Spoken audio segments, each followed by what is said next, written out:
నమో వెంకటేశాయ. సర్వత్ర సర్వదా స్థిత సర్వత్రాసచ్చిదా స్థిత గోవింద గోవింద. నమోస్తు భవ్యాయ భయాపహాయ నమోస్తు భూతాదిభమోద్భవాయ నమోస్తు భావాయ భవాతిగాయ నమోస్తు భూమ్నే భయవర్జితాయ అని నిరంతర హృదంతర నివాసి అయిన శ్రీనివాస పరమాత్ముని భక్తిగా నమస్కరించుకుంటూ శ్రీమన్నారాయణుడు ఉపదేశం చేసిన భాగవత మహాగ్రంథాన్ని అధ్యయనం చేయటం అనే కార్యక్రమాన్ని ఈ సాయంకాల వేళ మనం ప్రారంభించుకుందాము. ప్రారంభంలో ప్రార్థనా శ్లోకాలను సంకల్పవాక్యాలను చదువుకుని ఈ కార్యక్రమానికి మంగళాచరణం చేసుకుందాం. ఓం నమో వెంకటేశాయ. శ్రీ గురు ప్రార్థనా. గురుర్బ్రహ్మా గురుర్విష్ణుః గురుర్దేవో మహేశ్వరః గురుః సాక్షాత్ పరం బ్రహ్మ తస్మై శ్రీ గురవే నమః. శ్రీనివాస ప్రార్థనా. మారుతీర్య పదాబ్జాయ మారమాతృప్రియాయ చ మారుతాయ మలభ్యాయ శ్రీనివాసాయ తే నమః. అథ సంకల్పః. శ్రీమదాదివరాహ క్షేత్రే విరాజమానస్య నిత్యశుద్ధబుద్ధముక్తస్వభావస్య లీలాగృహీతవిగ్రహస్య శ్రీపద్మావతీ జానేః అనుగ్రహేణ అస్మాకం సర్వేషాం బుద్ధిశుద్ధ్యర్థం విద్యాభివృద్ధ్యర్థం భక్తిజ్ఞానవైరాగ్యాది తదనుకూల సర్వసంపత్సమృద్ధ్యర్థం శ్రీపరమేశ్వర ప్రీత్యర్థం శ్రీమద్భాగవత పాఠం కరిష్యామహే. అస్య శ్రీమద్భాగవత స్తోత్ర మహామంత్రస్య నారద ఋషిః బృహతి ఛందః శ్రీకృష్ణః పరమాత్మా దేవతా బ్రహ్మ బీజం భక్తిశక్తిః జ్ఞానవైరాగ్యే కీలకం అస్మాకం శ్రీమద్భగవత్ప్రసాదసిద్ధ్యర్థే పాఠే వినియోగః. ధ్యానం. నారాయణానలనిధాన పవిత్రగర్భం శ్రీవ్యాససూతశుకశౌనకశంకుయుక్తం సత్కారపూర్వచిరసేవనలభ్యభావం జ్ఞానారణిం మథత భాగవతం మహాంతం. శ్రీ గురుభ్యో నమః. శ్రీమన్నారాయణుడు బ్రహ్మగారికి తత్వవిజ్ఞానోపదేశం చేస్తున్నాను అని ప్రతిజ్ఞ చేసి తథైవ తత్వవిజ్ఞానం అస్తుతే మదనుగ్రహాత్ అని తన అనుగ్రహాన్ని కూడా దానికి జత చేసి 4 శ్లోకాలలో తన యొక్క తత్వాన్ని అలాగే మాయ యొక్క స్వరూపాన్ని బోధించాడు. అహమే వాసమే వాగ్రే నాన్యద్యత్ సదసత్పరం పశ్చాదహం యదేతచ్చ యోవశిష్యేత సోస్మ్యహం అనేటువంటి మొదటి శ్లోకంలో నేనే ఈ సృష్టికి ముందు ఈ సృష్టి జరుగుతున్నంత కాలము సృష్టిలో భాగమైనటువంటి ప్రతి పదార్థంలోనూ ఈ సృష్టి మొత్తం నాలోనే లయమైపోయిన తర్వాత ఆ కాలంలోనూ 3 కాలాల్లోనూ ఉంటున్నాను. నేనే ఏ వస్తువును నిషేధం చేసినా, అన్ని వస్తువులను నిషేధం చేసినా చివరికి మిగిలేవాడిని. కాబట్టి నేనే త్రికాలాబాధ్యుడిని, నేనే సత్యమైన స్వరూపాన్ని అని చెప్పాడు.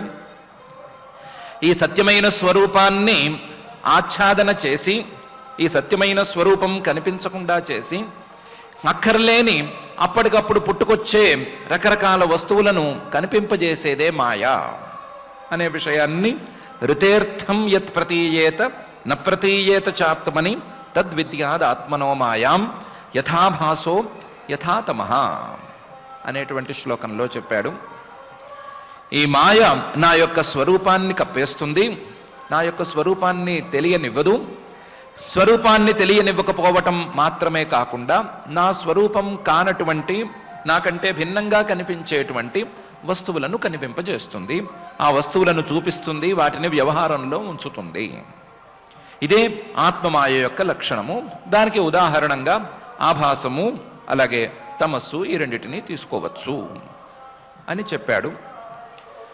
కాకపోతే నేను ఈ మాయ కంటే, ఈ మాయతో చేయబడినటువంటి పదార్థాల కంటే, ఈ భూత భౌతిక ప్రపంచం కంటే చాలా భిన్నంగా ఉన్నాను అనేటువంటి విషయాన్ని యథా మహాంతి భూతాని భూతేషు ఉచ్చావచేష్వను ప్రవిష్టాన్యప్రవిష్టాని తథా తేషు నతేష్వహం అనేటువంటి శ్లోకంలో చెప్పాడు.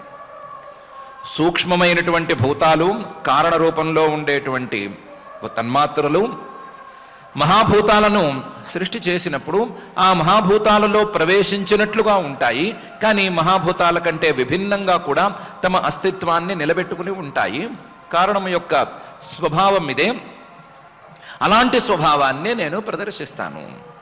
ఈ కార్యాలలోకి ప్రవేశించినటువంటి నేను కార్యస్వరూపంలో మాత్రమే మిగిలిపోను. ఆ కార్యం కంటే బయట కూడా, కార్యం కంటే విభిన్నంగా కూడా ఉంటాను అనే విషయాన్ని చెప్పాడు. చెప్పి ఏతావదేవ జిజ్ఞాస్యం తత్వ జిజ్ఞాసునా ఆత్మనః అన్వయ వ్యతిరేకాభ్యాం యత్స్యాత్ సర్వత్ర సర్వదా అనేటువంటి శ్లోకంలో అన్ని కాలాలలోనూ ఉండేటువంటి వస్తువును, అన్ని చోట్ల వ్యాపకంగా ఉండేటువంటి వస్తువును కనిపెట్టడమే, ఆ కనిపెట్టినటువంటి వస్తువును తెలుసుకోవటమే తత్వజిజ్ఞానం, తత్వవిజ్ఞానం. అందువల్ల తత్వ జిజ్ఞాస కలిగిన వారు ఎవరైనా సరే ఇలాగే తెలుసుకోవాలి. ఈ తెలుసుకోవటానికి అన్వయ వ్యతిరేకాలను వాడుకోవాలి. ఎక్కడెక్కడ ఏముంది, ఎక్కడ లేనిది ఏముంది, ఉన్నదేమిటి లేనిదేమిటి అనే విషయంలో విచారణ చేసుకోవాలి అనే విషయాన్ని చెప్పాడు. పరమాత్మ ఈ 4 శ్లోకాలలో చెప్పినటువంటి అంశాలను తాను ఉపదేశం చేసినటువంటి ప్రతి సందర్భంలోనూ చెప్పాడు అని మనం గట్టిగా నిర్ణయించుకోవచ్చు. కేవలం ఇక్కడ మాత్రమే ఏ విధంగా చెప్పినట్లుగా లేదు. భగవద్గీతలో కూడా పరమాత్మ ఈ రకమైనటువంటి ఉపదేశమే చేశాడు అని మనం జాగ్రత్తగా పరిశీలిస్తే అర్థమవుతుంది. ఉదాహరణకు 9వ అధ్యాయంలో ఇదంతుతే గుహ్యతమం ప్రవక్ష్యాం యనసూయవే జ్ఞానం విజ్ఞాన సహితం యజ్ఞాత్వా మోక్ష్యసే అశుభాత్ అని ప్రారంభించినటువంటి సందర్భంలో ఈ చతుశ్లోకికి ముందు ఒక శ్లోకం కాక మరొక శ్లోకం వెనకాల జ్ఞానం పరమగుహ్యం మే యద్విజ్ఞాన సమన్వితం సరహస్యం తదంగంచ గృహాణ గదితం మయా అని చెప్పినట్లుగానే ప్రతిజ్ఞ చేశాడు. నేను నీకు జ్ఞానం, శాస్త్రాచార్యోపదేశం వలన కలిగేటువంటి జ్ఞానం, ఆ జ్ఞానమే విజ్ఞానంగా మారటం, అనుభవ రూపంలోకి రావటం అనేటువంటి అంశాల గురించి చెప్తాను. దాన్ని జాగ్రత్తగా వినవలసింది. ఇది గనక తెలుసుకున్నట్లయితే అశుభమైనటువంటి ఈ సంసారం నుంచి నువ్వు గట్టెక్కుతావు, బయటపడతావు అని అక్కడ ప్రతిజ్ఞ చేశాడు.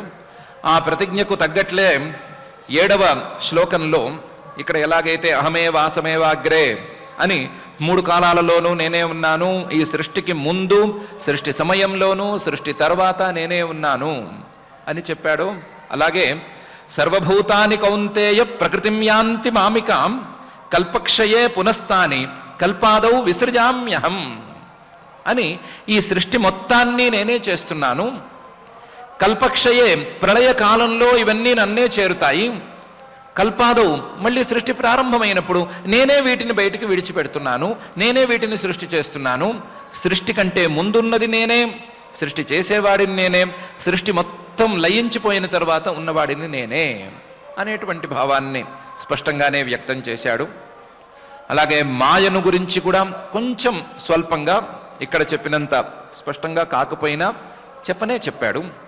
ఋతేర్థం యత్ ప్రతీయేత న ప్రతీయేత చాత్మని అనేటువంటి లక్షణాన్ని, ఆత్మస్వరూపాన్ని ఆవరణ చేయటం అనేటువంటి అంశాన్ని అక్కడ అశ్రద్ధధానా పురుషా ధర్మస్యాస్య పరంతప అప్రాప్యమాం నివర్తంతే మృత్యు సంసార వర్త్మని అనేటువంటి శ్లోకంలో సూచనాత్మకంగా చెప్పాడు.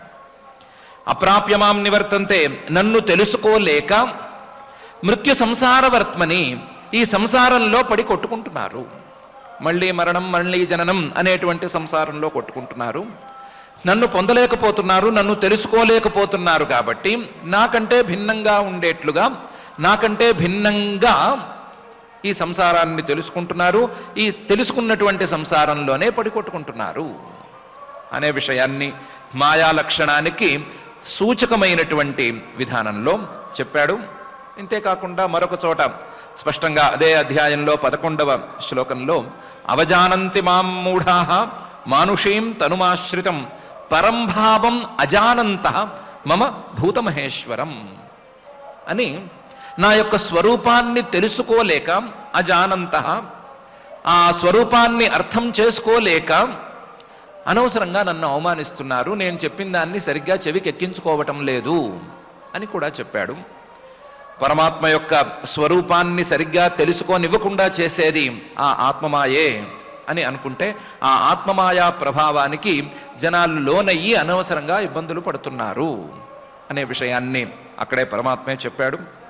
అదేవిధంగా యథామహాంతి భూతాని భూతేషు ఉచ్చావచేష్మను ప్రవిష్టాన్యప్రవిష్టాని తథా తేషు నతేష్వహం అనేటువంటి అంశాన్ని మయా తతమిదం సర్వం జగదవ్యక్తమూర్తిన మత్స్థాని సర్వభూతాని నచాహం తేష్వస్థిత నచ మత్స్థాని భూతాని పశ్యమే యోగమైశ్వరం భూతభిర్నచ భూతస్థ మమాత్మా భూతభావన అనేటువంటి 2 శ్లోకాలలో చాలా స్పష్టంగా వ్యక్తీకరించాడు.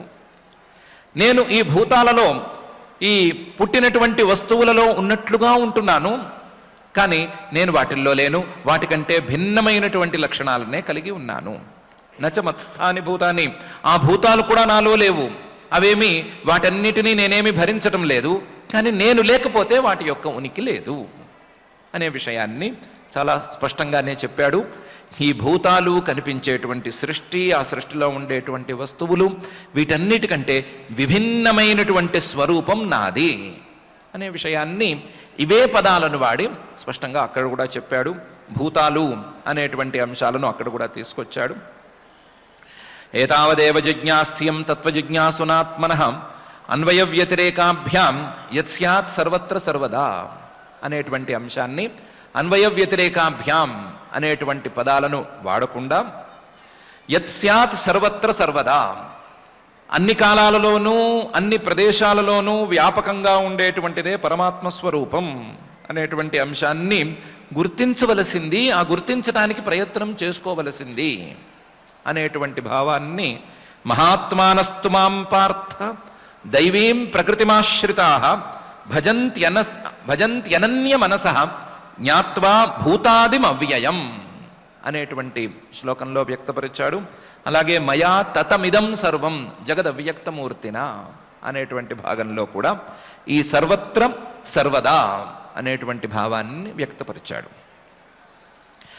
ఇది కేవలం 9వ సంబంధించినటువంటి విచారణే అని అనుకుంటే, మిగతా అధ్యాయాలలో విక్షిప్తంగా అక్కడక్కడ ఈ పరమాత్మ చెప్పినటువంటి 4 శ్లోకాల తాలూకు చిహ్నాలను మనం చాలానే కనిపెట్టవచ్చు. ఎన్నెన్నో సందర్భాలలో వ్యాప్తిని గురించి పరమాత్మ చెప్పాడు, ఎన్నెన్నో సందర్భాలలో మాయ యొక్క లక్షణాలను గురించి అక్కడో ముక్క ఇక్కడో ముక్క అనే విధానంలో చెప్పాడు. దైవీ హ్యేషా గుణమయీ మమ మాయా దురత్యయ అన్నప్పుడు ఒకసారి స్వభావస్తు ప్రవర్తతే అన్నప్పుడు ఇంకొకసారి గుణాల యొక్క ప్రభావాలను చెప్పేటప్పుడు మరొకసారి, ఇలా ఎన్నెన్నో సందర్భాలలో మాయా లక్షణాలను చెప్పాడు. ఎన్నెన్నో సందర్భాలలో తానొక్కడినే సత్యం అనేటువంటి విషయాన్ని చెప్పాడు. మత్తః పరతరం నాణ్యత్ కించిదస్తి ధనంజయ అనేటువంటి భాగంలోనూ వెతికితే అణువణువున ఇదే ఉపదేశాన్ని చేస్తూ వస్తున్నాడు. ఆ చేస్తూ వస్తున్నటువంటి ఉపదేశాన్నే ఇక్కడ బ్రహ్మగారికి కూడా ఉపదేశం చేశాడు. ఇలా చేయటం ద్వారా ఎక్కడ చెప్పినా సరే ఒకే విషయాన్ని నేను చెప్తున్నాను అనేటువంటి అంశాన్ని పరమాత్మ నిరూపణ చేస్తున్నాడు. భగవద్గీతలో అర్జునుడికి చెప్పినా, భాగవతంలో బ్రహ్మగారికి చెప్పినా, ఎవరికి చెప్పినా చెప్పేది ఒకటే, ఒకే తత్వం, ఒకే అంశం. కాకపోతే వినేవాళ్ల యొక్క స్థాయిలను బట్టి, వినేవాళ్ల యొక్క మానసిక స్థితిని బట్టి అయినా సరే చెప్పటంలో ఏమైనా తేడాలు ఉంటాయి కానీ, కథనంలో ఏమైనా చిన్న చిన్న తేడాలు ఉంటాయి కానీ, తత్వం లేదా విషయం మాత్రం ఇంతే అనేటువంటి భావాన్ని వ్యక్తం చేస్తున్నాడు. ఇన్ని సందర్భాలలో మార్పు లేకుండా చెప్తున్నాము కాబట్టి ఇదే తత్వం అనేటువంటి తాత్పర్యాన్ని కూడా పరమాత్మ వ్యక్తం చేస్తున్నాడు. ఆ వ్యక్తం చేస్తూ వస్తున్నటువంటి ఈ తత్వజ్ఞానాన్ని సరి అయిన రీతిలో సాధించుకోవలసిందిగా ప్రకృతంలో బ్రహ్మగారు కూడా చెప్తున్నాడు. ఏమని? ఏతన్మతం సమాతిష్ఠ పరమేణ సమాధిన భవాన్ కల్ప వికల్పేషు న విముహ్యతి కర్హిచిత్ అని. ఏతన్మతం, ఇది నా యొక్క అభిప్రాయం. ఈ అభిప్రాయాన్ని ఇక్కడే కాకుండా ప్రతి చోట నేను వ్యక్తపరుస్తూనే ఉన్నాను. ఉపనిషత్తులలోనూ ఇదే అభిప్రాయాన్ని వ్యక్తపరిచాను. వేరువేరు జనాలకు వేరువేరు సందర్భాలలో చేసేటువంటి ఉపదేశాలలోనూ ఇదే అభిప్రాయాన్ని నేను వ్యక్తపరిచాను. కాబట్టి ఇది నా వాస్తవమైనటువంటి అభిప్రాయం. ఏతన్మతం సమాతిష్ఠ, నువ్వు కూడా దీన్ని అనుసరించు, దీన్ని సరి అయిన రీతిలో సాధించుకో. ఏతన్మతం సమాతిష్ఠ పరమేణ సమాధిన, సమాధిన ఏకాగ్రతతో దీన్ని సాధించుకో. పరమేణ సమాధిన గొప్ప ఏకాగ్రతతో, అన్నిటికంటే గొప్పదైనటువంటి ఏకాగ్రతను సాధించి దాంతో నువ్వు దీన్ని సాధన చేసుకో, దీన్ని నీవు అలవరుచుకో. ఏతన్మతం సమాతిష్ఠ పరమేణ సమాధిన. ఈ జ్ఞానం గనక ఒక్కసారి నీకు అబ్బినట్లయితే భవాన్ కల్ప వికల్పేషు న విముహ్యతి కర్హిచిత్. కర్హిచిత్, ఎప్పటికీ కూడా కల్ప వికల్పేషు, ఎన్ని రకాల సృష్టులు వచ్చినా, ఆ సృష్టులకు అవాంతర సృష్టులు ఎన్నెన్నొచ్చినా సరే భవాన్ నీవు మాత్రం న విముహ్యతి, ఏమాత్రం మోహపడవు, ఏమాత్రం మోసపోవు. ఈ తత్వజ్ఞానమే గనక లేకపోయినట్లయితే ఈ సృష్టి ద్వారా మోసగింపబడవలసి వస్తుంది. ఈ సృష్టి నిన్ను మోసం చేయవచ్చు. నిన్నే కాదు, చేసే నిన్నే కాదు, చూసేవారిని కూడా ఈ సృష్టి మోసం చేయవచ్చు. కానీ ఈ మోసం నుంచి దాటాలి అంటే మాత్రం ఒకే ఒక ఉపాయం ఉంది. అది ఏతన్మతం సమాతిష్ఠ. చేసే నీకైనా, చూసే మిగతా వాళ్ళకైనా, ఎవరికైనా ఇదొక్కటే ఉపదేశం. ఏంటంటే ఈ తత్వాన్ని తెలుసుకునేటువంటి విధానం, సృష్టి ద్వారా తెలుసుకోవలసినటువంటి అంశం, దీని మీదే దృష్టి పెట్టాలి. అంతే తప్ప సృష్టి మీద దృష్టి పెట్టకూడదు. ఇది ఏతన్మతం సమాతిష్ఠ. దీన్ని ఏకాగ్రతతో గనక సాధించుకున్నట్లయితే లభిస్తుంది. ఇది లభించినట్లయితే, ఈ జ్ఞానం ఒకసారి అబ్బినట్లయితే, ఎన్ని సృష్టిలు వచ్చినా, ఎన్ని రకాల పదార్థాలు ఎదురుకుండా కనిపించినా సరే ఏమాత్రం మోసపోయేందుకు అవకాశం ఉండదు అని స్పష్టంగా పరమాత్మ చెప్తున్నాడు. ఏతన్మతం సమాతిష్ఠ పరమేణ సమాధిన భవాన్ కల్ప వికల్పేషు న విముహ్యతి కర్హిచిత్. నీకు కర్తృత్వాభిమానం అనేది ఉండదు. అప్పుడో ఎప్పుడో ఒకప్పుడు పుట్టుకొచ్చి దానంతట అదే ఎప్పుడో ఒకప్పుడు పోయేటువంటి ఈ సృష్టిలో సృష్టి చేసే నీకే కర్తృత్వాభిమానం ఉండటానికి అవకాశం ఉండదు. సృష్టి చేసే నీకే కర్తృత్వాభిమానం వలన ఉపయోగం ఉండదు. అలాంటిది ఈ సృష్టిలో భాగమైనటువంటి మిగతా వాళ్ళు దీన్నేదో నేనేదో చేశాను, నేనేదో దీన్నేదో సాగదీసేశాను అని అనుకుంటే వాళ్ళకి ఏమీ ఉపయోగం లేదు అనే విషయం వేరే చెప్పనక్కర్లేదు. ఎవరికైనా సరే ఈ కర్తృత్వాభిమానం వలన ఉపయోగం ఉండదు. అది కేవలం వ్యామోహమే తప్ప మరొకటి కాదు అని ఈ శ్లోకంలో పరమాత్మ స్పష్టం చేస్తున్నాడు. చేసి తర్వాత ఏం చేశాడు అనే విషయాన్ని శ్రీశుకుల వారు చెప్తున్నారు. శ్రీశుక ఉవాచ సంప్రదిశ్యైవ మజనో జనానాం పరమేష్ఠినం పశ్యతస్తస్య తద్రూపం ఆత్మనో న్యరుణద్ధరి అని. సంప్రదిశ్య ఈ విధంగా ఉపదేశం చేశాడు పరమాత్మ. అందులోనూ సంప్రదిశ్య చాలా బాగా ఉత్తమంగా ఆ దిశ్య ఉపదేశం చేసి ఇంత ఉత్తమమైనటువంటి విషయాన్ని ఉత్తమమైనటువంటి విధానంలో బాగా ఉపదేశం చేసిన తర్వాత, బాగా అంటే ఏంటి, 4 శ్లోకాల్లో ఉపదేశం చేసిన తర్వాత జనానాం పరమేష్ఠినం, జనానాం ఈ సృష్టిలో ఉండేటువంటి ప్రాణులన్నిటికీ, అందులోనూ ముఖ్యులైనటువంటి మానవులందరికీ కూడా పరమేష్ఠినం అంటే పరమాధిపతిగా నిలబడేటువంటి బ్రహ్మగారికి ఈ ఉపదేశం చేసిన తర్వాత సంప్రదిశ్యైవం అజనః, ఏమాత్రం జన్మ లేనటువంటి ఆ పరమాత్మ సంప్రదిశ్య ఏవం అజనః జనానాం పరమేష్ఠినం పశ్యతః, ఆ బ్రహ్మగారు చూస్తూ ఉండగానే తస్య తద్రూపం ఆత్మనో న్యరుణత్ హరిహి, బ్రహ్మగారు చూస్తున్నటువంటి ఆ రూపాన్ని అక్కడికక్కడ అంతర్ధానమయ్యేటట్లు చేసేశాడు, అంతర్ధానమైపోయాడు. బ్రహ్మగారు చూస్తూ ఉండగానే ఈ 4 ముక్కలు చెప్పేసిన తర్వాత అక్కడికక్కడ అంతర్ధానం అయిపోయాడు. బ్రహ్మగారు చూస్తూనే ఉన్నారు, చూస్తూనే ఉండేటువంటి బ్రహ్మగారు చూస్తూ ఉండగానే ఆ రూపాన్ని కనిపించనివ్వకుండా చేసేశాడు. పశ్యతస్తస్య తద్రూపం ఆత్మనో న్యరుణద్ధరిహి. ఇంకా ఏంటి విశేషాలు, ఇంకా ఏమన్నా విశేషాలు ఉన్నాయా, ఏమైనా చెప్పాలా, నువ్వు చెప్పాలా, నేను చెప్పాలా, ఇంకేమైనా ప్రశ్నలు ఉన్నాయా అనే మాటలు ఏమీ మాట్లాడలేదు. చెప్పదలుచుకున్న 4 ముక్కలు చెప్పాడు. చెప్పి ఉన్నవాడు ఉన్నట్టుండి అక్కడ మాయమైపోయాడు. సంప్రదిశ్యైవమజనో జనానాం పరమేష్ఠినం పశ్యతస్తస్య తద్రూపం ఆత్మనో న్యరుణద్ధరిహి. తర్వాత ఏం జరిగింది? అంతర్హితేంద్రియార్థాయ హరయే విహితాంజలి సర్వభూతమయో విశ్వం ససర్జేదం సపూర్వవత్. బ్రహ్మగారు మనలాగా దిక్కులు ఇటెళ్ళాడా అటెళ్ళాడా ఉన్నట్టుండి ఎలా మాయమైపోయాడు అనేటువంటి తీరులో ఏమీ చూడలేదు, దిక్కులు చూడలేదు, ఆలోచించలేదు. అంతర్హితేంద్రియార్థాయ తన యొక్క అప్పటికి ఉన్నటువంటి ఇంద్రియాలతో ఇంతవరకు ఆ రూపాన్ని చూస్తూ వచ్చాడు కదా, ఆ రూపాన్ని పరమాత్మ ఇప్పటికిప్పుడు మరల్ చేశాడు, అంతర్ధానం చెందింపజేశాడు అని అర్థం చేసుకున్నాడు. అంతర్హిత ఇంద్రియ అర్థాయ, ఇంతవరకు తన ఇంద్రియాలకు కూడా కనిపించేటువంటి రూపంలో ఆ పరమాత్మ సాక్షాత్కరించాడు.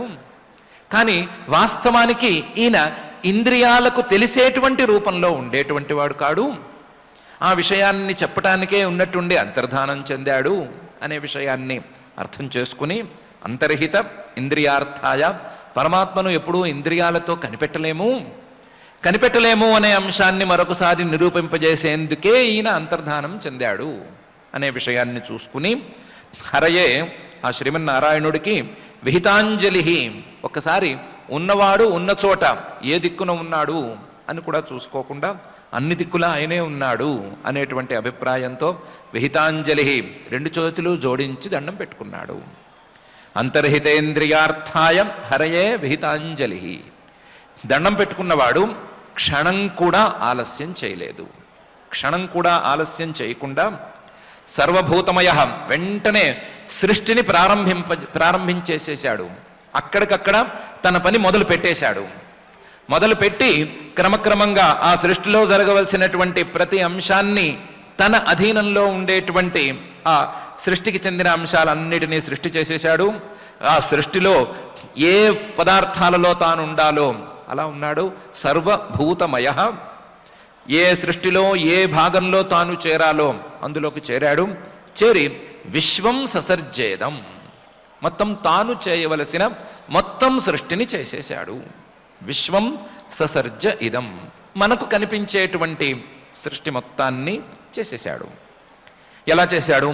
సపూర్వవత్, ఇంతకు ముందు సృష్టి ఎలా ఉండిందో అదే రీతిలో ఇప్పుడు సృష్టి చేశాడు. సృష్టిని మార్చేందుకు ఆయనకు అధికారం లేదు. ఇంతకుముందు సృష్టి ఎలా ఉందో ఇప్పుడు కూడా అలాగే ఉండాలి. ఇంతకుముందు సృష్టిలో పృథివీ లక్షణాలు ఏమున్నాయో ఇప్పుడు కూడా అవే లక్షణాలు ఉన్నాయి. ఇంతకుముందు సృష్టిలో ధర్మం ఏ విధంగా ఉందో ఇప్పుడు కూడా ధర్మం అదే విధంగా ఉండాలి అనేటువంటి ధాత యథాపూర్వమకల్పయత్ అనేటువంటి తీరులో ఆయన సృష్టి చేసేశాడు. క్షణం కూడా ఆలస్యం చేయలేదు. ఒకసారి దండం పెట్టుకున్నాడు, సృష్టి మొదలు పెట్టేశాడు. అంతర్హితేంద్రియార్థాయ హరయే విహితాంజలి సర్వభూతమయో విశ్వం ససర్జేదం సపూర్వవత్. సృష్టి చేశాడు బ్రహ్మగారు. కానీ సృష్టి చేయగా చేయగా, సృష్టి జరుగుతూ ఉండగా ఉండగా ఆయనకి మనసులో ఏదో చిన్న బాధ అనేది ఏర్పడిపోయింది. ఏమని ఏర్పడిపోయింది? నా సృష్టిలో భాగమైనటువంటి ఈ ప్రజలు, నా సృష్టిలోనే భాగమైనటువంటి ఈ మానవులు క్రమక్రమంగా తమ బలాన్ని కోల్పోతున్నారు అనే బాధ మొదలైంది. క్రమక్రమంగా బలాన్ని కోల్పోతున్నారు. నా పుత్రులైనటువంటి మరీచి మొదలైన వాళ్ళు కర్మను పట్టుకున్నారు అంటే గట్టిగా పట్టుకున్నారు. వేదవిహితమైనటువంటి ధర్మ మార్గాన్ని క్షణం కూడా ఉపేక్షించకుండా గట్టిగా పట్టుకుని ఆచరించారు. నా పుత్రులైనటువంటి సనక సనందనాదులు క్షణం కూడా వేరే వ్యాపకం లేకుండా కేవలం తత్వం మీదే నిలబెట్టుకుని ఉన్నారు మనస్సుని. కానీ వారి తర్వాత వచ్చిన వారు, తర్వాతి తరం వారు క్రమక్రమంగా ఒక్కొక్క ఇంచు తగ్గిపోతూ ఉండగా క్రమక్రమంగా చాలా నష్టపోయేటువంటి పరిస్థితుల్లో ఉన్నారు అని బాధపడ్డాడు. ఆ బాధపడటంలో ప్రజాపతిర్ధర్మపతి ఏకదా నియమాన్ యమాన్ భద్రం ప్రజానాం అన్విచ్చన్ ఆతిష్ఠత్ స్వార్థకామ్యయా. అరే, వీరికి నియమాలు లేవు, యమాలు లేవు, మానసికమైనటువంటి నియమాలు లేవు, మానసికమైనటువంటి యమాలు లేవు. ఈ పని చేయొచ్చు అని లేదు, ఈ పని చేయకూడదు అని లేదు. కనీసం అందులో ప్రధానమైనటువంటివి కొన్ని నిషేధాలు ఇలాంటివి కూడా లేకుండా పోతున్నాయి, అన్నీ సమానమైపోతున్నాయి అని బాధపడిపోయి దీనికి పరిహారం ఏమిటి అని ఆలోచించి ప్రజాపతి, ఈ ప్రజలందరూ నా పిల్లలే, ఈ ప్రజలందరికీ నేనే పతిని, నేనే స్వామిని, నేనే ప్రభువుని, నాదే బాధ్యత. ఎందుకంటే నేనే ఈ సృష్టి మొత్తాన్ని చేశాను, ఈ సృష్టిలో వీళ్ళని నేనే ప్రవేశపెట్టాను. కాబట్టి నేనే ప్రజాపతిని, ధర్మపతిని, ఈ ప్రజలకు ధర్మాన్ని ఉపదేశం చేయవలసిన వాణ్ణి కూడా, వీళ్ళని ధర్మ మార్గంలో ఉంచవలసిన వాణ్ణి కూడా నేనే. కాబట్టి బాధ్యత నాదే అని భావించాడు. కానీ ఆ బాధ్యతను ఎలా తీర్చుకోవాలి? ఏ మనిషిని పట్టుకొని నువ్వు ఇలా ఉండు అలా ఉండు అని చెప్పాలి? చెప్పటం అనేది చాలా బలంగా జరిగిపోయింది. చెప్పటానికి కావలసినటువంటి వ్యవస్థ అంతా ఈ సృష్టిలో చేయటం జరిగిపోయింది. ఆ చెప్పటానికి కావలసినటువంటి వ్యవస్థలను పట్టించుకోకుండా ఉంటున్నారు. ఇలాంటి సందర్భంలో ఏం చేయాలి అని ఆలోచించి, కదా ఒకసారి ఇలా కాదు, ఏ నియమాలను, ఏ యమాలను ఈ ప్రజలు ఆచరించాలి అని నేను అనుకుంటున్నానో ఆ నియమాలను, ఆ యమాలను నేనే ఆచరించేస్తే సరిపోతుంది. ముందు నేను ఆచరించేస్తే, నేను మళ్ళీ ఇంకొకసారి వాటిని సాధిస్తే, మళ్ళీ వాటి మీద శ్రద్ధ పెడితే కావలసిందేదో జరుగుతుంది అని అనుకున్నాడు. అనుకుని నియమాన్ యమాన్ తన కోసం చేయవలసిన అవసరమేం లేదు. తాను ఆ స్థితిని దాటిపోయినా సరే భద్రం ప్రజానాం అన్విచ్చన్, ఈ ప్రజలకు మంచి జరగాలి, ఈ ప్రజలకు ఈ నియమాల యొక్క అలాగే యమాల యొక్క ప్రాధాన్యం అనేది తెలియాలి అని అనుకుంటూ, అలా కోరుకుంటూ భద్రం ప్రజానాం అన్విచ్చన్ ఆతిష్ఠత్ స్వార్థకామ్యయ. తన కోసమైతే తాను ఎంత శ్రద్ధగా చేసుకుంటాడో, తన పిల్లల కోసం, తాను సృష్టి చేసినటువంటి ఈ ప్రజల కోసం కూడా అంతే శ్రద్ధగా ఆతిష్ఠత్, చాలా శ్రద్ధగా ఈ యమాల్ని పాటించటం మొదలుపెట్టాడు. వీటిని మరొకసారి మళ్ళీ తాను ఆచరించటం మొదలుపెట్టాడు. ప్రజాపతి ధర్మపతి ఏకదా నియమాన్ యమాన్ భద్రం ప్రజానాం అన్విచ్చన్ ఆతిష్ఠత్ స్వార్థకామ్యయ. ఆయనకు వాస్తవానికి ఏ స్వార్థమూ లేదు. ఆయన ఈ పరిస్థితిని ఎప్పుడో దాటిపోయాడు. మళ్ళీ వెనక్కొచ్చి సరిచూసుకోవాల్సిన అవసరం అనేది ఆయనకు లేనే లేదు. కానీ తన సృష్టిలో భాగమైన తన పిల్లలైనటువంటి ఈ ప్రజలకు మంచి జరగాలి అనే కోరికతో ఆయన నియమాలను యమాలను మరొకసారి ఆచరించటం అని మొదలుపెట్టాడు. ప్రజాపతిర్ధర్మపతి ఏకదా నియమాన్యమాన్ భద్రం ప్రజానాం అన్విచ్చన్ ఆతిష్ఠత్ స్వార్థకామ్యయా. ఆయన నియమాలను యమాలను ఆచరిస్తూ ఈ నియమాలు యమాలు నా పిల్లలకు చేరాలి అని అనుకుంటూ చాలా బలమైన సంకల్పంలో ఉన్న రోజులలో తం నారద ప్రియతమ రిక్తాదానామనువ్రత శుశ్రూషమాణ శీలేన ప్రశ్రయేణ దమేన చ మాయాం వివిదిషన్ విష్ణో మాయేషస్య మహాముని మహాభాగవతో రాజన్ పితరం పర్యతోషయత్ అనేటువంటి సంఘటన జరిగింది. ఆ బ్రహ్మగారు ఇలా యమ నియమాలను ఆచరిస్తూ ఈ యమ నియమాలు ఎలాగైనా సరే మానవులకు మళ్ళీ చేరాలి, మళ్ళీ మానవులకు ఈ అభ్యాసం కావాలి అని తపన పడుతున్న రోజుల్లోనే నారద మహర్షి గారు బ్రహ్మగారిని వెళ్ళి కలవటం అనేది జరిగింది. ఆ బ్రహ్మ నారద సంవాదం గురించి ఇంతకుముందు మనం చెప్పుకున్నాము. ఆ బ్రహ్మనారద సంవాదం అనేది జరగటానికి ముందు నారద మహర్షి గారు బ్రహ్మగారిని కలవటం అనేది జరిగినప్పుడు ఏం జరిగింది, ఎలా జరిగింది అనే విషయాన్ని శ్రీశుకుల వారు చెప్తున్నారు. తం ఇలా ప్రజలకు యమ నియమాలను అందించాలి అని తపన పడుతున్నటువంటి బ్రహ్మగారిని నారదుడు అనేటువంటి ఈ బ్రహ్మగారి మానసపుత్రుడు ప్రియతమ, బ్రహ్మగారికి చాలా ప్రియమైనటువంటి వాడు. ఎందుకు ప్రియమైనటువంటి వాడు అంటే రిక్తాదానాం అనువ్రత లేదా రిక్తాదానాం ప్రియతమ, తన ఆస్తిని అందుకునేటువంటి పిల్లలలో కల్లా చాలా ఇష్టమైనటువంటి వాడు అనేటువంటి భావంతో ఆ నారద మహర్షిని చూసే పరిస్థితులలో నారద మహర్షిని బ్రహ్మగారు చూశారు. రిక్తాదానం అంటే తండ్రి గారి ఆస్తిని తినేటువంటి పిల్లలకు రిక్తాదులు అని పేరు. తండ్రి గారి ఆస్తిని అందుకునేటువంటి పిల్లలు రిక్తాదులు. ఆ రిక్తాదులలో కల్లా కూడా ఈయన ప్రియుడు. కొంచెం ఆస్తి ఎక్కువ ఇవ్వటానికి కావలసినటువంటి ప్రీతి ఈయన మీద బ్రహ్మగారికి ఉంది. కానీ బ్రహ్మగారి దగ్గర ఇవ్వటానికి ఏం ఆస్తి ఉంది? బ్రహ్మగారు ఏం ఆస్తి పిల్లలకి ఇస్తాడు? ఈ లోకాల్లో ఉండేటువంటి వస్తువులు వీటి మీద ఎలాగూ వ్యామోహం బ్రహ్మగారికే లేదు. తనకే లేని వ్యామోహమే లేనటువంటి ఈ సృష్టిలో ఉండే ఏ లోకాల్ని ఏ పిల్లలకు పంచిపెట్టడు ఆయన. కేవలం తన దగ్గర ఉండేటువంటి కర్మ జ్ఞానాన్ని అలాగే తత్వజ్ఞానాన్ని ఈ రెండిటినీ మాత్రమే పిల్లలకు పంచిపెడతాడు. తనకు ఆస్తి కర్మజ్ఞానం, బ్రహ్మజ్ఞానం. కర్మజ్ఞానం అంటే ఆచరణకు నోచుకునే విధానంలో ఉండేటువంటి కర్మజ్ఞానం. బ్రహ్మజ్ఞానం ఆచరణ అక్కరలేకుండా ఆచరణతో సంబంధం లేనటువంటి శాశ్వతమైన ఫలితాన్ని ఇచ్చే బ్రహ్మజ్ఞానం. ఈ రెండే ఈయన దగ్గర ఉండేటువంటి ఆస్తులు. ఆ ఆస్తుల్ని ఆయన పిల్లలందరికీ పంచిపెట్టాడు. పంచిపెట్టడంలో ఎవరికి ఏది ఇష్టమో అది ఇచ్చేశాడు. మరీచ్యాది ప్రజాపతులు వచ్చి మాకు కర్మజ్ఞానం చాలు అంటే వారికి కర్మజ్ఞానం అనేటువంటి ఆస్తిని మాత్రమే ఇచ్చి ఊరుకున్నాడు. సనక సనందనాదులు మాకు బ్రహ్మజ్ఞానం వరకే చాలు అని అనుకుంటే వారికి ఇద్దాము అని సంకల్పించేశాడు. కానీ ఆ సంకల్పాన్ని ఈయన పూర్తి చేసుకునే లోపలే వారు బ్రహ్మజ్ఞానులే ఎక్కడి నుంచి పారి కూడా పోయారు.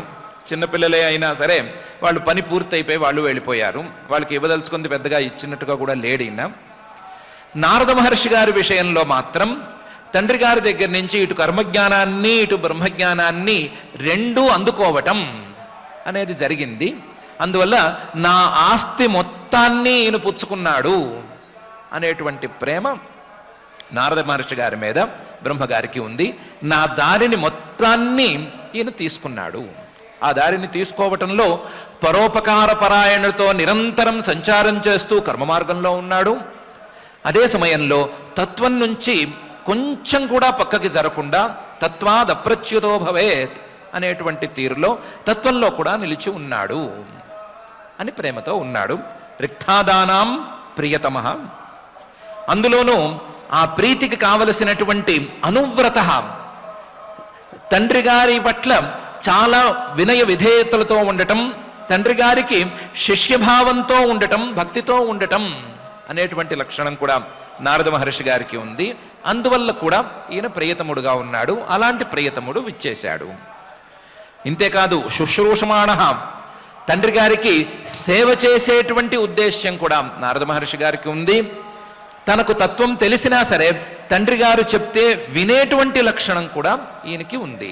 శుశ్రూషమాణ, సేవ చేయాలనేటువంటి ఉద్దేశ్యం, అదే సమయంలో ఆ సేవ ద్వారా తండ్రి గారు ప్రసన్నులై తత్వాన్ని చెబితే మరొకసారి వినాలి అనేటువంటి ఉద్దేశ్యం. 2 రకాల శుశ్రూషలు ఈయనలో ఉన్నాయి. శుశ్రూషమాణ, ఇంతేకాదు శీలేన, ఈయన యొక్క నడవడిక చాలా గొప్ప నడవడిక, ఎక్కడా తప్పు పట్టడానికి వీలు లేనటువంటి నడవడిక. శీలేన, ప్రశ్రయేణ, వినయం, ఏమాత్రం తగ్గని వినయం. దమేనచ, యోగ్యత అనేది చాలా ఉత్తమ స్థాయి యోగ్యత. అందువల్ల నారద మహర్షి గారు బ్రహ్మగారికి చాలా ప్రియుడైనటువంటి పుత్రుడు. అందువల్ల తం నారద ప్రియతమో రిక్తాదానాం అనువ్రత శుశ్రూషమాణ శీలేన ప్రశ్రయేణ దమేనచ. ఇలాంటి ప్రియుడైనటువంటి పుత్రుడు గనక మాయాం వివిదిషన్ భగవిష్ణోహో మాయేషస్య మహాముని అనే తీరులో వస్తే ఆ ప్రీతి రెట్టింపు అయిపోతుంది కదా. ఈయన నారద మహర్షి గారు ప్రియుడైనటువంటి పుత్రుడు బ్రహ్మగారి దగ్గరకు వచ్చాడు. వచ్చినవాడు ఎందుకు వచ్చాడు అంటే మాయాం వివిదిషన్ విష్ణోహో వ్యాపకుడైనటువంటి ఆ పరమాత్మ యొక్క, ఆ శ్రీమన్నారాయణుడి యొక్క మాయను తెలుసుకోవాలి అనేటువంటి కోరికతో వచ్చాడు. మాయేషస్య, మాయను తన అధీనంలో ఉంచుకున్నటువంటి ఆ శ్రీమన్ మహావిష్ణువు యొక్క మాయను తెలుసుకోవాలి అని వచ్చాడు.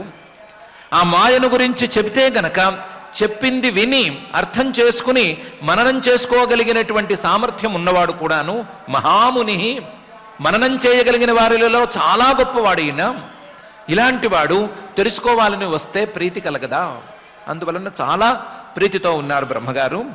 మహాభాగవత, ఇంతేకాకుండా ఆయన భగవద్భక్తుడు. భగవద్భక్తులలో కల్లా కూడా చాలా గొప్పవాడు. నిరంతరం నారాయణ నామ జపం తప్ప మరొకటి తెలియనివాడు ఆయన. రాజన్, ఓ పరీక్షణ్ మహారాజా, ఆయన తండ్రి దగ్గరికి వెళ్ళాడు నారద మహర్షి గారు. వెళితేనే, ఆయన వెళ్ళటంతోటే ఆ బ్రహ్మగారు చాలా సంతోషించాడు. పితరం పర్యతోషయత్, ఈ నారద మహర్షి గారు తన యొక్క గమనం చేతనే తండ్రి గారిని సంతోషపెట్టేశాడు. సంతోషపెట్టడం వెళ్ళడం చేత మాత్రమే కాదు, వెళ్ళి అడిగిన విషయం కూడా బ్రహ్మగారిని సంతోషపెట్టేలాగే ఉంది. కాబట్టి ఈయన యొక్క జిజ్ఞాస కూడా ఆయన్ని సంతోషపెట్టేసింది. ఆ విషయంలో కూడా నారద మహర్షి గారు సంతోషపెట్టాడు. మాయాం వివిదిశం విష్ణోహో మాయేషస్య మహాముని మహాభాగవతో రాజన్ పితరం పర్యతోషయత్. ఇలా సంతోషంతో తండ్రి గారు ఉన్నారు అని అర్థం చేసుకుని తుష్టం నిశామ్య పితరం లోకానాం ప్రపితామహం దేవర్షి పరిపప్రచ్ఛ భవాన్ యన్మాను పృచ్ఛతి. తుష్టం, తండ్రి గారు తన విషయంలో చాలా సంతోషంగా ఉన్నాడు. తండ్రి గారికి నా మీద చాలా ప్రేమ ఉంది, ఆస్తిలో నాకు బాగా ఇవ్వటానికి సంసిద్ధంగా ఉన్నాడు అని కనిపెట్టాడు. తుష్టం నిశామ్య, తండ్రి గారు మొహం చూడంగానే చాలా సంతోషం కనిపించింది. ఆ సంతోషాన్ని చూసి సంతోషాన్ని అర్థం చేసుకుని పితరం, తనకు తండ్రి అయినా కానీ లోకానాం ప్రపితామహం, లోకాలకు ముత్తాత లాంటి వాడు ఈయన.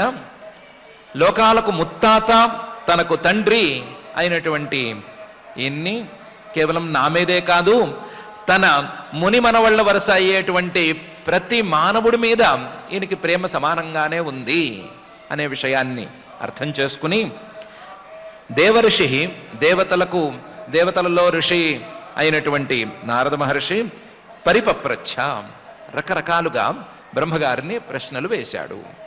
దేవర్షి పరిపప్రచ్ఛ, ఏ ప్రశ్నలు వేశాడు అంటే భవాన్ యన్మా అనుపృచ్ఛతి, నీవు నన్ను ఏ ప్రశ్నలైతే వేస్తున్నావో, ఇప్పుడు కొత్తగా వేసిన ప్రశ్నలు గత అధ్యాయంలో, అంతకు ముందు వేసిన ప్రశ్నలు, ఈ ప్రశ్నల్నే ఆయన కూడా వేస్తున్నాడు.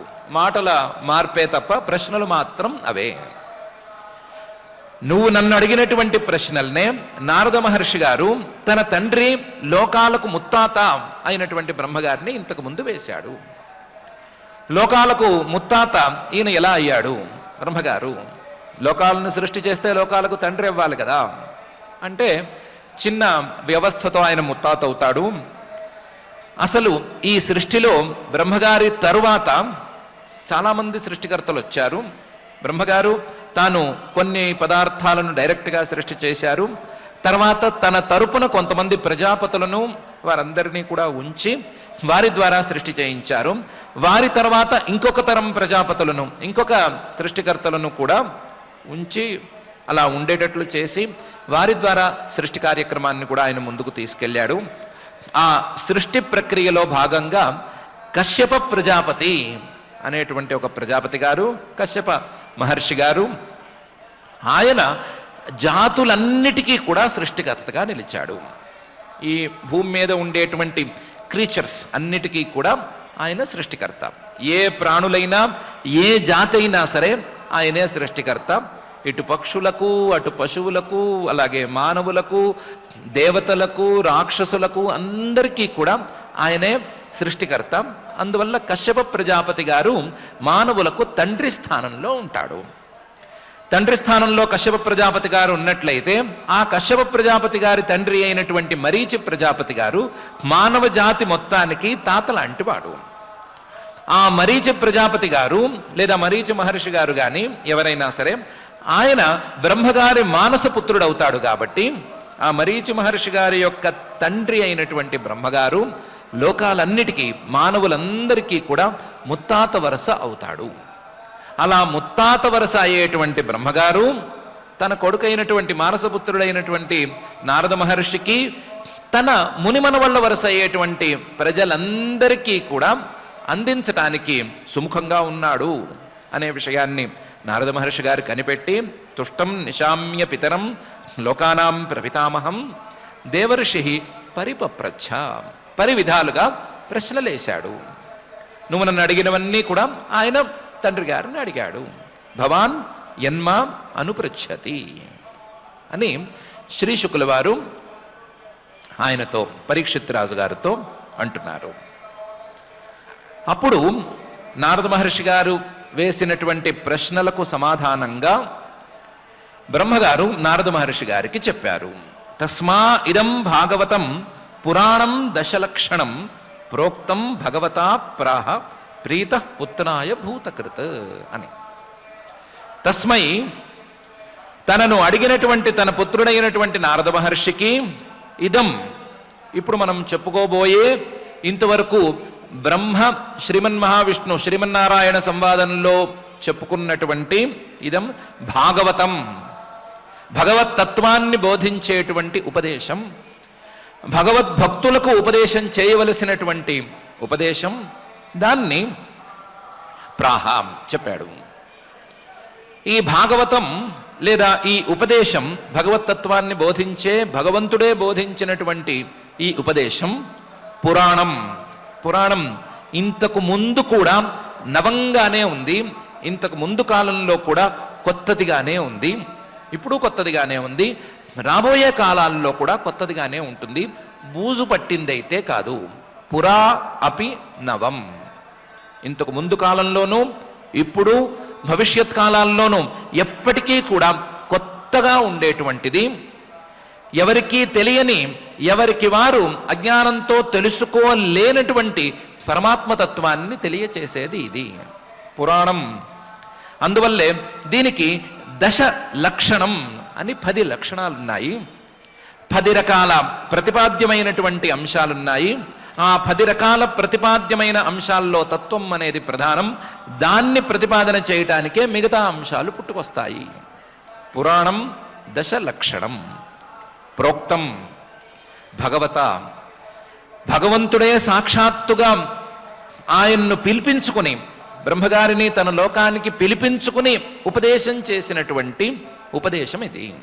ప్రోక్తం భగవత, భగవంతుడే చెప్పిన, భగవంతుడి యొక్క తత్వాన్ని ఉపదేశం చేసే, భగవంతుడి తత్వానికి దారి తీసేటువంటి రకరకాల అంశాలతో కూడినటువంటి ఈ ఉపదేశాన్ని ప్రాహ బ్రహ్మగారు చెప్పారు. ఎలాంటి బ్రహ్మగారు చెప్పారు? ప్రీత, చాలా ప్రేమతో చెప్పాడు. ఎవరికి చెప్పారు? పుత్రాయ, తన కొడుక్కి చెప్పుకున్నారు. పుత్రాయ బ్రహ్మగారు ఎలాంటి వాడు? భూతకృత్, ఈ సృష్టిని మొత్తం చేసినవాడు ఆయన. సృష్టిని మొత్తం చేసినవాడు కాబట్టి ఈ సృష్టి ఏంటి, సృష్టి వెనకాల ఉండేదేంటి, సృష్టికి ముందు తర్వాత ఉండేదేంటి, సృష్టి నడుస్తూ ఉన్నప్పుడు ఉండేది ఏమిటి అనే విషయంలో ఆయనకి క్లారిటీ ఉంది. ఆ క్లారిటీని సాక్షాత్తు శ్రీమన్నారాయణుడే మరింత స్పష్టతను తీసుకొచ్చే విధానంలో ఉపదేశం చేసి పెంచాడు. ప్రోక్తం భగవత, ఇలాంటి తత్వాన్ని, భాగవతం అనేటువంటి తత్వాన్ని తన కొడుక్కి చాలా ప్రేమతో ఆయన ఉపదేశం చేసుకుంటున్నాడు.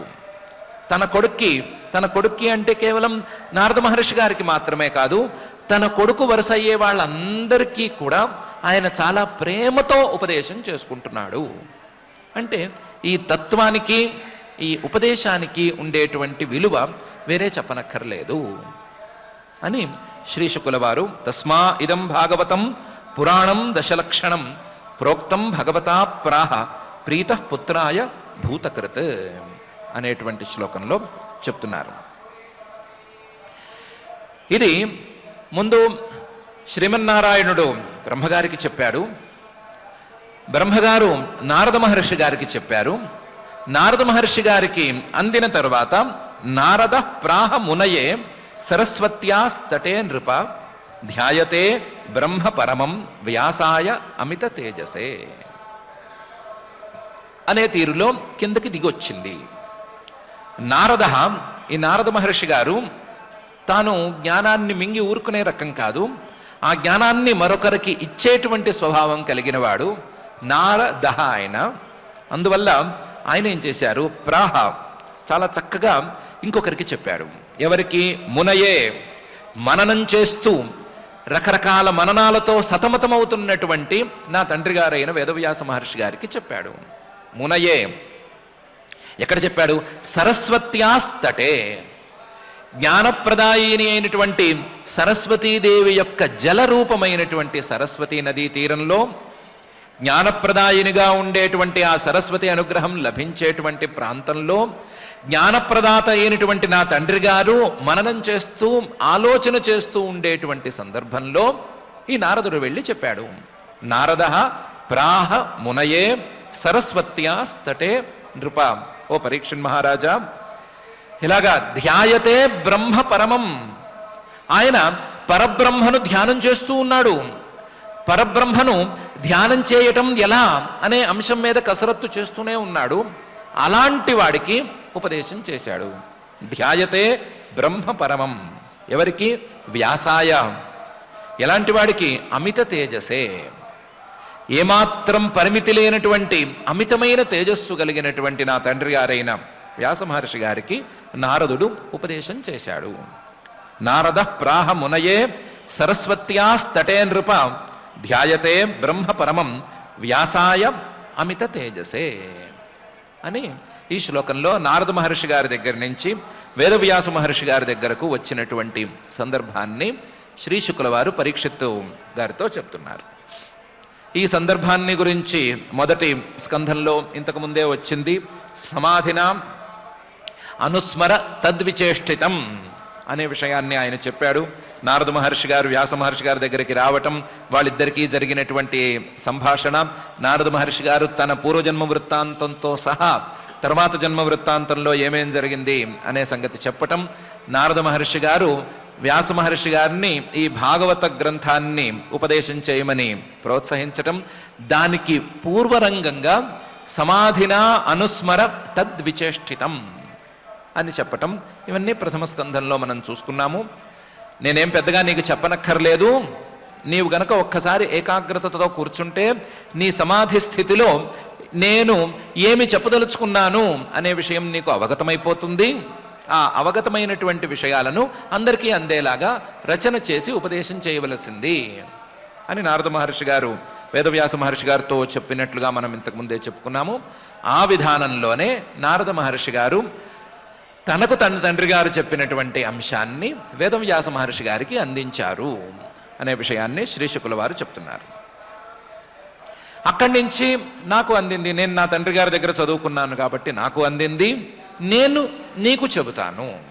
ఈ గురు పరంపరా ప్రాప్తమైనటువంటి అందులోనూ పరమాత్మే సద్గురువుగా మొదలైనటువంటి ఈ గురు పరంపరలో వచ్చినటువంటి భగవత్తత్వాన్ని నేను నీకు చెబుతాను అన్ని యదుతాహం త్వయా పృష్ట వైరాజాత్ పురుషాదిదం యథాసీత్ తదుపాఖ్యాస్యే ప్రశ్నాన్ అన్యాంశ్చ కృత్స్నశః అని శ్రీ శుక్ల వారు అంటున్నారు. నేను నీకు చెబుతాను, ఏమి సందేహపడనక్కర్లేదు. నా యొక్క గురు పరంపర చాలా గట్టిది.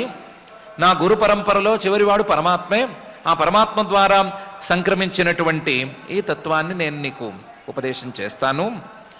యదుతాహం త్వయా పృష్ట, దీనికి తోడు నువ్వు నన్ను అడుగుతున్నావు కాబట్టి అడిగిన ప్రశ్నలకు సమాధానం చెప్పటం అనేది నా వంతు, తప్పకుండా చెప్తాను. యదుతాహం త్వయా పృష్ట, ఇంతేకాకుండా నువ్వు చాలా ప్రశ్నలు వేసావు. ఆ ప్రశ్నల్లో వైరాజాత్ పురుషాదిదం కథం భవతి అని అడిగావు. పురుషావయవైర్లోకాహ అనే మొదలైన శ్లోకాల్లో నువ్వు విరాట్ పురుషుడికి ఈ లోకాలకి ఉండేటువంటి సంబంధాన్ని గురించి ప్రశ్నలేసావు. అది చాలా సంక్లిష్టమైన ప్రశ్న. అలాగే ఆ ప్రశ్న ద్వారానే తత్వాన్ని తెలుసుకోవటం అనేది కాస్త కుదురుతుంది. కాబట్టి దాని గురించి నేను తప్పనిసరిగా చెప్తాను. వైరాజాత్ పురుషాదిదం యథాసీత్, ఏ రకంగా ఈ లోకమంతా ఆ విరాట్ పురుషుడి నుండి పుట్టుకొచ్చింది, ఈ లోకాలన్నీ కూడా ఆ విరాట్ పురుషుడి యొక్క అవయవాల నుంచి ఏ విధంగా బయటకు వచ్చినాయి అనే విషయాన్ని ఉపాఖ్యాస్యే చాలా చక్కగా చెప్తాను, దగ్గరగా కూర్చొని చెప్తాను, వివరంగా నేను చెప్తాను. ప్రశ్నాన్ అన్యాంశ్చ కృత్స్నశః, మిగతా ప్రశ్నలను కూడా నువ్వు అడిగినటువంటి చాలా 26 శ్లోకాల్లో ప్రశ్నలు వేసావు కదా, ఆ ప్రశ్నలన్నిటికీ నేను సమాధానం చెప్తాను. పైన నువ్వు కొత్తగా ఏ ప్రశ్న వేసినా సరే నేను సమాధానం చెప్తాను. చెప్పటంలో కృత్స్నశః ఏమీ మిగల్చను, మొత్తం పూర్తి చేసేస్తాను అని శ్రీ శుకుల వారు పరీక్షిత్ గారితో అంటున్నారు. ఆయన అనటంతో ఈ అధ్యాయం 9వ అధ్యాయం అనేది ఇక్కడికి పూర్తయిపోయింది. యదుతాహం త్వయా పృష్టో వైరాజాత్ పురుషాదిదం యథాసీత్ తదుపాఖ్యాస్యే ప్రశ్నాన్ అన్యాంశ్చ కృత్స్నశః అనే ఈ శ్లోకంతో ఈ అధ్యాయం ఈ స్కంధానికి మాత్రమే కాదు, మొత్తం భాగవతం మొత్తానికి తలమానికం లాంటి అధ్యాయం అని మనం ముందే అనుకున్నాం.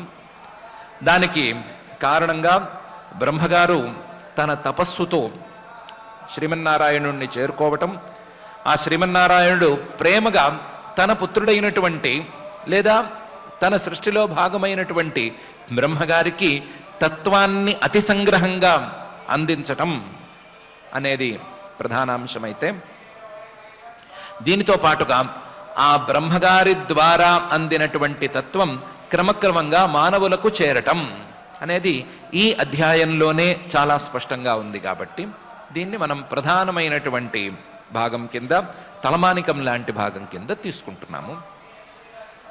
ఈ అధ్యాయం ద్వారా మనకు ప్రధానంగా తెలిసేటువంటి ఈ అంశంలో ఈ తత్వం గురు పరంపరా ప్రాప్తమైనటువంటి తత్వం అనేది ఒక ప్రధానమైన అంశం.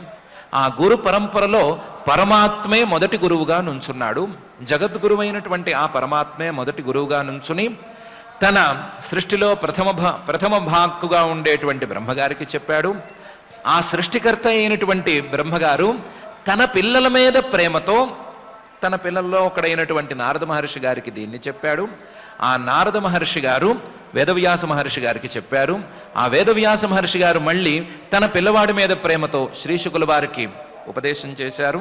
ఆ శ్రీ శుకుల వారు పరీక్షిత్తు మొదలైనటువంటి వాళ్ళందరికీ మనందరికీ కూడా ఉపదేశం చేశారు అని.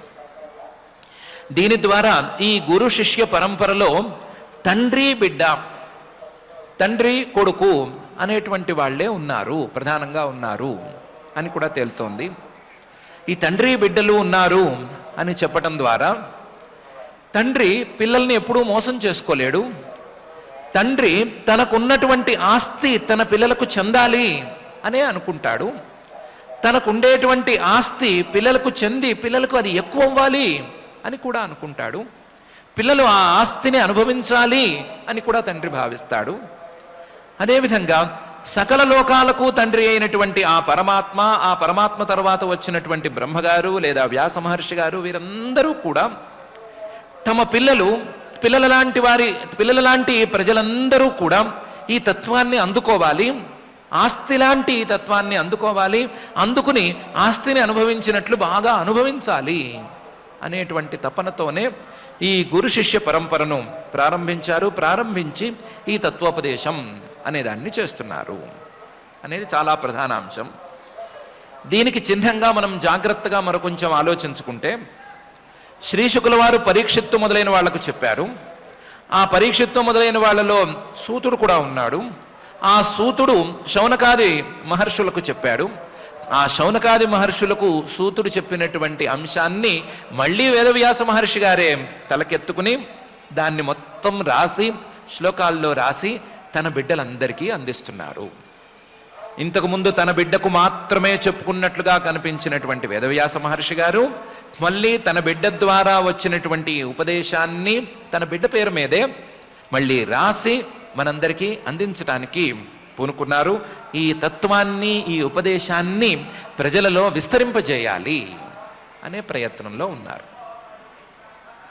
కాకపోతే బాధ్యత అనేది వినేవాళ్ల మీద మన మీద చాలా ఎక్కువగానే ఉంది. ఇంతమంది ఇంత ప్రేమగా పంచుతున్నటువంటి ఈ తత్వాన్ని, ఆస్తిలాగా పంచుతున్నటువంటి ఈ తత్వాన్ని అందుకోవటం, అందుకున్న దాన్ని నిలబెట్టుకోవటం, ఓర్పుతో పెంచుకున్న దాన్ని అనుభవించుకోవటం అనేది మనలోనే ఉంది, మనం చేయవలసిన పనిగా ఉంది, మన బాధ్యతలోనే ఉంది అనేది ఈ అంశం ద్వారా మనం కనిపెట్టుకోవలసినటువంటి అంశం. కాబట్టి మన బాధ్యతను మనం సక్రమంగా నిర్వర్తించవలసిందే. ఈ తత్వాన్ని అందుకునేంత వరకు ఓర్పుగా పనిచేసుకోవలసిందే. ఈ గురు శిష్య పరంపరలో మొదలైనటువంటి ఉపదేశాన్ని మనం శ్రద్ధగా వినవలసిందే, విని మననం చేసుకోవలసిందే, మననం చేసుకుని అనుభవానికి తెచ్చుకోవలసిందే అనేటువంటి నిర్ణయాన్ని ఈ గురు శిష్య పరంపర ఆఖ్యానం ద్వారా మనం తీసుకున్నటువంటి నిర్ణయాన్ని సక్రమంగా అమలు చేసేటట్లుగా చూడవలసింది అని ఆ నిరంతర హృదంతర నివాసి అయినటువంటి శ్రీనివాస పరమాత్మని భక్తిగా ప్రార్థించుకుందాం. ఆ ప్రార్థనతో ఈరోజు కొంచెం తొందరగానే పారాయణ కార్యక్రమాన్ని ప్రారంభించుకుందాం. ఈరోజు మనం 2వ స్కంధం 9వ అధ్యాయంలో 19వ శ్లోకం నుంచి పారాయణ ప్రారంభం చేసుకుంటున్నాం. అథ శ్రీమద్భాగవతే పారమహంస్యాం సంహితాయాం ద్వితీయ స్కంధే నవమాధ్యాయే శ్లోకాః శ్రీభగవానువాచ త్వయాహం తోషితః సమ్యక్ వేదగర్భసి సృక్షయా చిరం భృతేన తపసా దుస్తోషః కూటయోగినాం వరం వరయ భద్రంతే వరేశం మాభివాంఛితం బ్రహ్మన్ శ్రేయః పరిశ్రామః పుంసో మద్దర్శనావధిః మనీషితానుభావోయం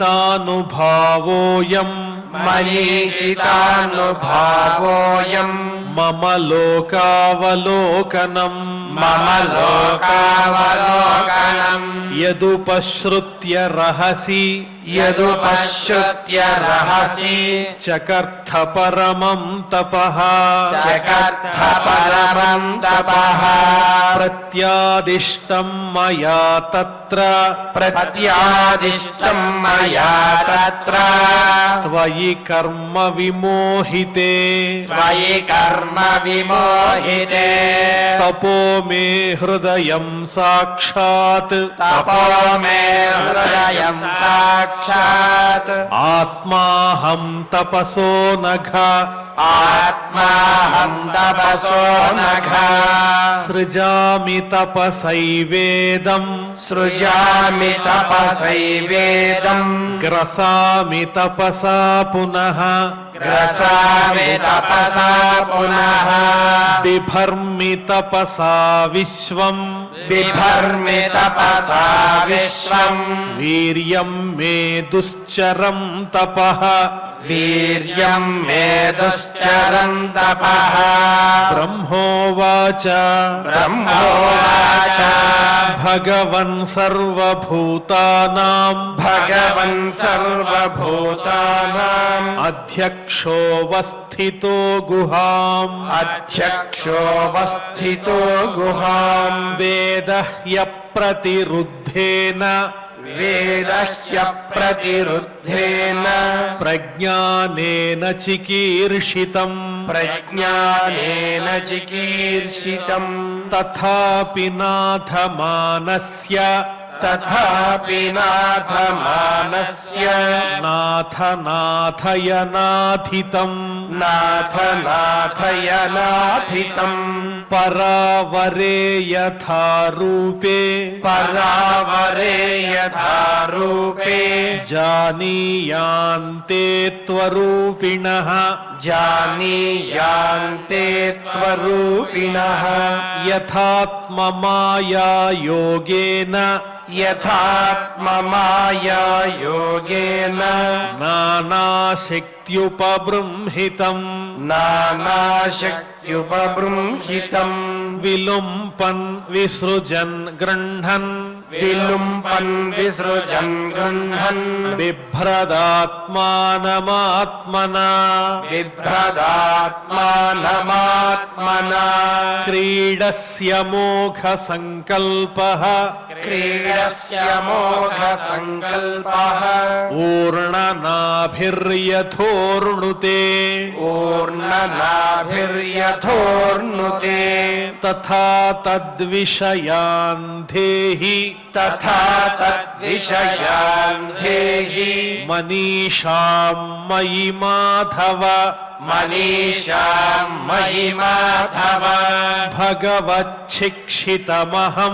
भगवच्छिक्षितमहम् కరవాణి హ్యతంద్రితః करवाणिह्यतन्द्रितः నేహమానః ప్రజాసర్గం नेहमानः प्रजासर्गम् బధ్యేయం యదనుగ్రహాత్ बध्येयं यदनुग्रहात् యావత్ సఖా సఖ్యురివేశతే కృతః यावत् सखा सख्युरिवेशते कृतः ప్రజా విసర్గే విభజామి భోజనం प्रजा विसर्गे विभजामि भोजनम् అవిక్లవస్తే పరికర్మణి స్థితో अविक्लवस्ते परिकर्मणि स्थितो మామే సమున్నద్ధమదోజమానినః मामे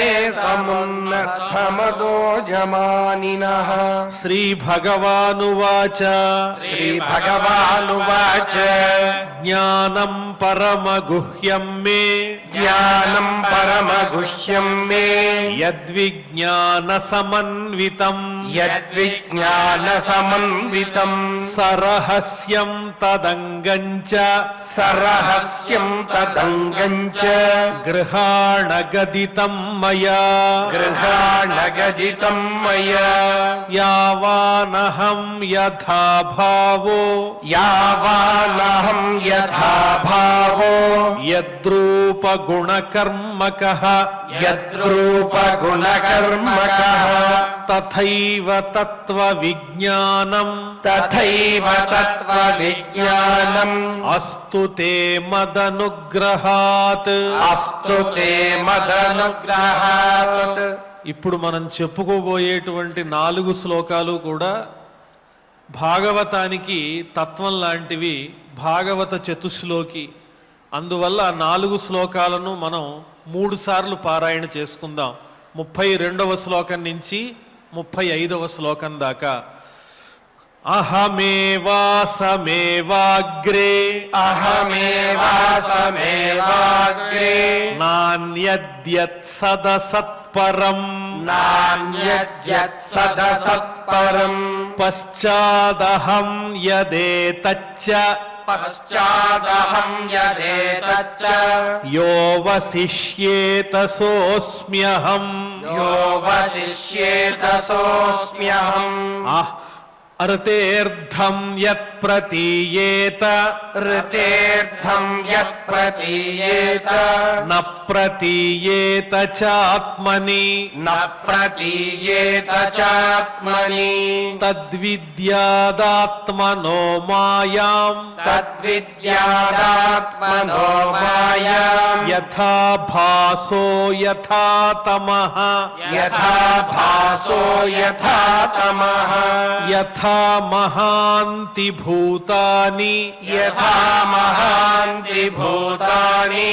భూతేషూచ్చావచేష్వను భూతేషు చావచేష్వను ప్రవిష్టాన్యప్రవిష్టాని ప్రవిష్టాన్యప్రవిష్టాని తథా తేషు నతేష్వహం తథా తేషు నతేష్వహం ఏతావదేవ జిజ్ఞాస్యం ఏతావదేవ జిజ్ఞాస్యం తత్వజిజ్ఞాసునాత్మనః తత్వజిజ్ఞాసునాత్మనః అన్వయవ్యతిరేకాభ్యాం అన్వయవ్యతిరేకాభ్యాం యత్స్యాత్ సర్వత్ర సర్వదా యత్స్యాత్ సర్వత్ర సర్వదా అహమేవాసమేవాగ్రే అహమేవాసమేవాగ్రే నాన్యద్యత్సదసత్పరం నాన్యద్యత్సదసత్పరం పశ్చాదహం యదేతచ్చ పశ్చాదహం యదేతచ్చ యో వసిష్యేత సోస్మ్యహం యో వసిష్యేత సోస్మ్యహం ఋతేర్థం యత్ ప్రతీయేత ఋతేర్థం యత్ ప్రతీయేత న ప్రతీయేత చాత్మని న ప్రతీయేత చాత్మని తద్విద్యాదాత్మనో మాయాం తద్విద్యాదాత్మనో మాయాం యథా భాసో యథా తమః యథా భాసో యథా తమః యథా మహాంతి భూతాని యథా మహాంతి భూతాని భూతేషూచ్చావచేష్వను భూతేషు చావచేష్వను ప్రవిష్టాన్యప్రవిష్టాని ప్రవిష్టాన్యప్రవిష్టాని తథా తేషు నతేష్వహం తథా తేషు నతేష్వహం ఏతావదేవ జిజ్ఞాస్యం ఏతావదేవ జిజ్ఞాస్యం తత్వజిజ్ఞాసునాత్మనః తత్వజిజ్ఞాసునాత్మనః అన్వయవ్యతిరేకాభ్యాం అన్వయవ్యతిరేకాభ్యాం యత్స్యాత్ సర్వత్ర సర్వదా యస్యాత్ సర్వత్ర సర్వదా అహమేవాసమేవాగ్రే అహమేవాసమేవాగ్రే నాన్యద్యత్సదసత్పరం నాన్యద్యత్సదసత్పరం పశ్చాదహం యదేతచ్చ పశ్చాదహం యదేతచ్చ యో వసిష్యేత సోస్మ్యహం యో వసిష్యేత సోస్మ్యహం ఋతేర్థం యత్ प्रतीयेत ऋतेर्थं यत् प्रतीयेत न प्रतीयेत चात्मनि न प्रतीयेत चात्मनि तद्विद्यादात्मनो मायाम् तद्विद्यादात्मनो माया यथा भासो यथा तमः यथा भासो यथा तमः यथा महान्ति भूतानि यथा महान्ति भूतानि भूतेषोच्चावचेष्वनु भूतेषोच्चावचेष्वनु प्रविष्टान्यप्रविष्टानि प्रविष्टान्यप्रविष्टानि तथा तेषु न तेष्वहम् तथा तेषु न तेष्वहम् एतावदेव जिज्ञास्यम् एतावदेव जिज्ञास्यम् तत्त्वजिज्ञासुनात्मनः तत्त्वजिज्ञासुनात्मनः अन्वयव्यतिरेकाभ्याम् अन्वयव्यतिरेकाभ्याम् यत् स्यात् सर्वत्र सर्वदा यस्यात् सर्वत्र सर्वदा एतन्मतं समातिष्ठ एतन्मतं समातिष्ठ परमेण समाधिना परमेण समाधिना भवान् कल्पविकल्पेषु भवान् कल्पविकल्पेषु न विमुह्यति कर्हिचित् न विमुह्यति कर्हिचित् श्रीशुक उवाच श्रीशुक उवाच सम्प्रदिश्यैव मजनो सम्प्रदिश्यैव मजनो जनानां परमेष्ठिनम् जनानां परमेष्ठिनम् पश्यतस्तस्य तद्रूपम् पश्यतस्तस्य तद्रूपम् आत्मनोऽन्यरुणद्धरिः आत्मनोऽन्यरुणद्धरिः अन्तर्हितेन्द्रियार्थाय अन्तर्हितेन्द्रियार्थाय हरये विहिताञ्जलिः हरये विहिताञ्जलिः सर्वभूतमयो विश्वम् सर्वभूतमयो विश्वम् ससर्जेदं सपूर्ववत् ससर्जेदं सपूर्ववत् प्रजापतिर्धर्मपतिः प्रजापतिर्धर्मपतिः एकदा नियमान् यमान् एकदा नियमान् यमान् भद्रं प्रजानामन्विच्छन् भद्रं प्रजानामन्विच्छन् आतिष्ठत् स्वार्थकाम्यया आतिष्ठत् स्वार्थकाम्यया तं नारदः प्रियतमो तं नारदः प्रियतमो रिक्थादानामनुव्रतः रिक्थादानामनुव्रतः शुश्रूषमाणः शीलेन शुश्रूषमाणः शीलेन प्रश्रयेण दमेन च प्रश्रयेण दमेन च मायां विविदिशन् विष्णोः मायां विविदिशन् विष्णोः मायेशस्य महामुनिः मायेशस्य महामुनिः महाभागवतो राजन् महाभागवतो राजन् पितरं पर्यतोषयत् पितरं पर्यतोषयत् तुष्टं निशाम्य पितरं तुष्टं निशाम्य पितरं लोकानां प्रपितामहम् लोकानां प्रपितामहम् देवर्षिः